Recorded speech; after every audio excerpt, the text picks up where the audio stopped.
Aunque grité mi amor al mundo por ti, no te importó mi existir. The name Los Desperadoz came back when we were recording our second album. It was back in, I believe, in 1989. We were called Los Test Tube Babes, and we were kind of talking about how long are we going to be able to be called the Test Tube Babes. So then I started coming up with the saying, the Test Tube Babes, Los Desperadoz de la Onda. So that's when we changed the name a year later, after when our second album was coming out. I got it from a song from Conway Twitty, which was Desperado Love. So it's kind of like a lonely cowboy, but we were all, there was 4 or 5 of us. 4 of us at the time, but now there's 5. So Los Desperadoz, that's where the name came up. I'm very excited with Eric joining the band. As a matter of fact, when he was little, I would invite him to come on the road with us. And he only came on the road one time when he was, I think, 10 years old. And then after that one trip, he wanted to get paid. And I told him, well, what's that? So that's how he wanted to buy his tennis shoes for that. But that was the first and last time that he went on stage with us until he got into his 20s, and then he started to show an interest. And when I'm talking about an interest, it's a real interest. Or he calls me up every day to practice. Well, I don't want to practice, but he does, which is, how I can't take that away from him. So he comes over in the evenings and we'll sit down and I'll grab the bajo sexto and then we'll, go over some songs and until I get sleepy. So like 7:30 at night. So I'm excited about Eric joining the band.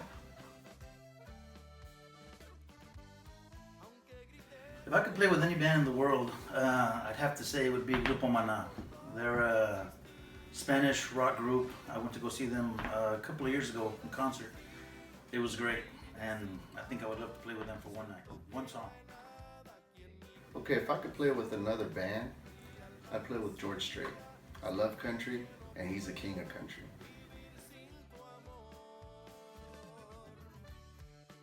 I learned how to play drums when I was 11. My dad bought a drum set. It was a summer drum set. Actually, it was some of this and some of that. So Mike and Lee helped me put it together, and they taught me how to play drums, and we put the stereo on and I'd play with the stereo. Also, my dad also helped me learn how to play the drums.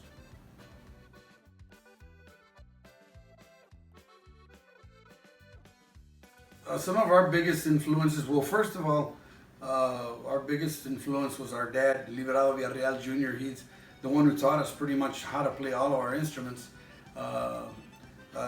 He played the accordion, the bajo sexto, bass, and drums. He also played with us for about 5 years when we first started, back in the early 80s. So, and it kind of like a lot of other inspirations were like Ramon Ayala, Los Cachorros de Juan Villarreal, Los Dos Gilbertos. Of course, Roberto Pulido, David Lee Garza, Los Musicales, and Los Paisanos, of course. And it's kind of hard to say how we came up with a Desperado sound, because we do a lot of 3 voices, and we like Los Chachos, and of course Jesse Serrata, Bobby Naranjo on the accordion. We kind of veered that way because we like the 3-part harmonies, and the harmonies, like, we really enjoy doing that. Now that Eric's with us, now we got like 4 or 5 different voices, and it's pretty cool because I think, and it's kind of hard to say that, I've always wondered when people say, how did you come up with the Desperado sound? It's kind of like capirotada. You just put a whole bunch of stuff together, and then in the end, I guess it comes out pretty good.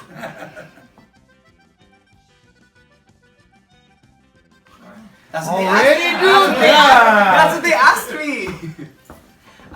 Do I plan on going solo? Actually, that's not been something that's crossed my mind. I do consider being a part of the band as something as simple as when you inherit something like a house. If you were to get a house, has everything you ever need, why go buy something else? Why buy another house? You have everything you need here. There's nothing you have to worry about. It's perfect. So I don't consider going solo anytime soon.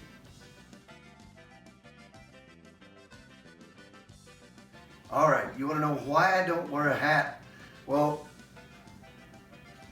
I'll mess up my toupee.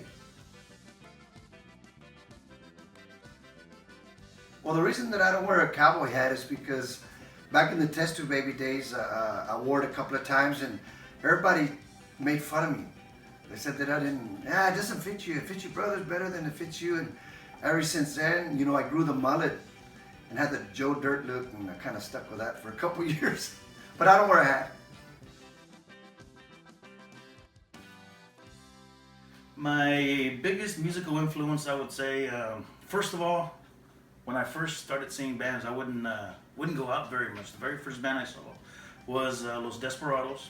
I saw PJ for the very first time, and he's been a big influence. I've looked up to him ever since 1990. Okay, my influences when I was growing up was La Sombra, Mafia, and Maz.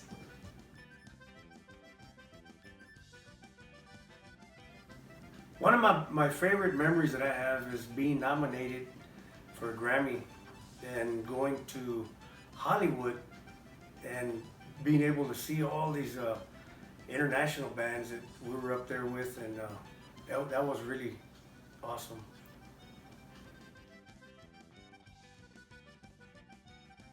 Well, I eat medium pizzas all by myself, put lots of pepperoni, that's important. I drink Coke, scarf Doritos, and never exercise. No, I'm just kidding. Actually, how I stay fit is I go to kickboxing every morning and every evening, and sometimes during the day I try to go lift weights. So that's my regimen to stay fit, and I do try to eat as healthy as possible.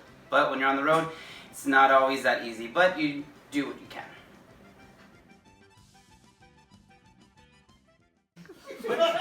What's your question? What is it?